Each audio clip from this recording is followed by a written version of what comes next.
l'homélie est très attendue des paroissiens, parce que pour beaucoup d'entre eux, eh bien, c'est le seul moment où ils ont véritablement un enseignement à partir de la parole de Dieu. Ce n'est pas seulement un enseignement ou une conférence, il s'agit véritablement d'une liturgie, c'est un acte de liturgie, c'est la parole de Dieu continuée. Voilà pourquoi effectivement il faut soigner les homélies, mais en plus les adapter au public. Alors la session d'optimisation des homélies a été faite pour aider les prêtres et pour favoriser la possibilité de dire une homélie accessible à tous. En général, les homélies des prêtres sont excellentes quant au contenu. Malheureusement, la forme, quelquefois, n'est pas adaptée. Alors, en fait, c'est une forme de rhétorique un peu moderne, évidemment.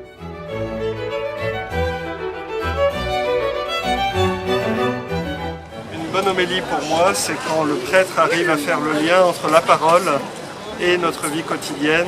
C'est ce qui explique bien l'Évangile. Et elle offre des pistes concrètes de lien entre la parole de Dieu et ma vie de tous les jours.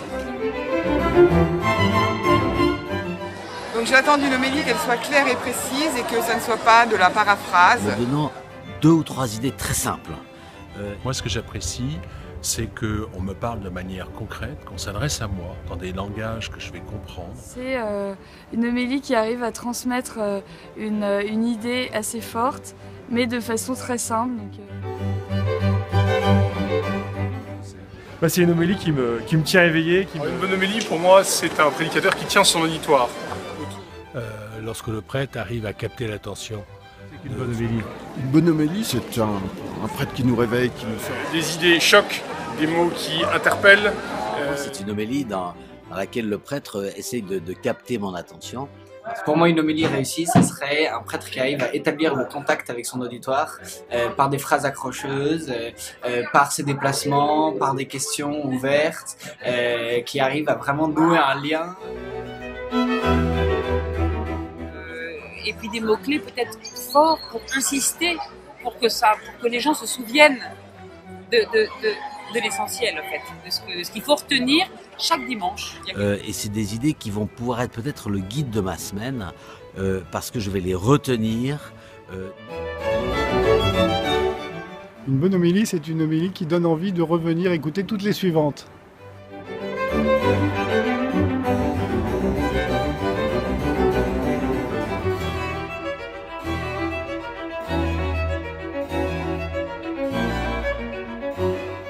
Pour moi, il y a eu un avant et un après. Je ne pensais pas en avoir vraiment besoin. Je pensais que ça se passait plutôt bien pour moi. Mais finalement, je me rends compte, après seulement 4 séances, que vraiment, ça m'a apporté énormément. Parce que vraiment, ça m'a aidé considérablement.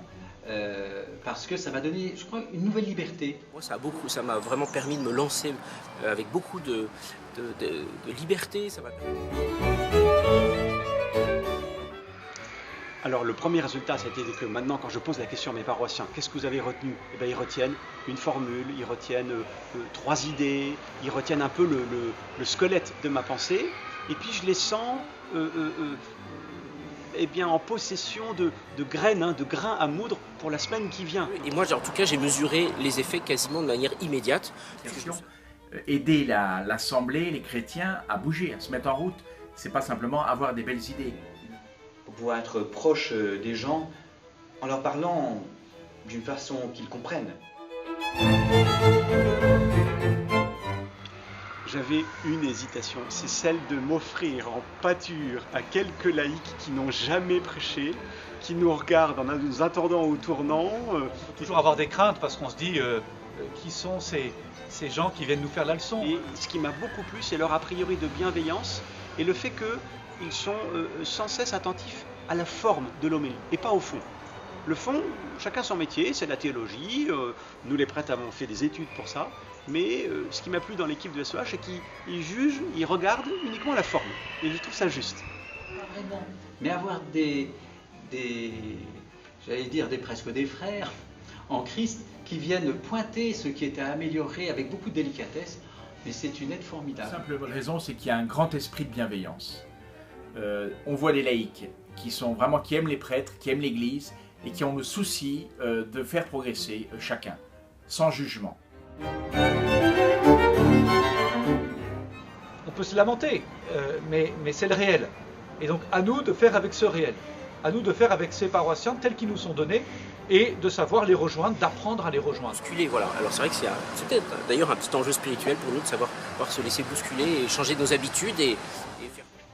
Et j'ai pris ce petit risque. Et ça a vraiment valu la peine. Et je regrette presque une seule chose, c'est de ne pas avoir suivi cette session plus tôt. Pour être crédible, il ne suffit pas d'avoir raison, il faut savoir convaincre. Le fait de pouvoir être compris, ça change tout.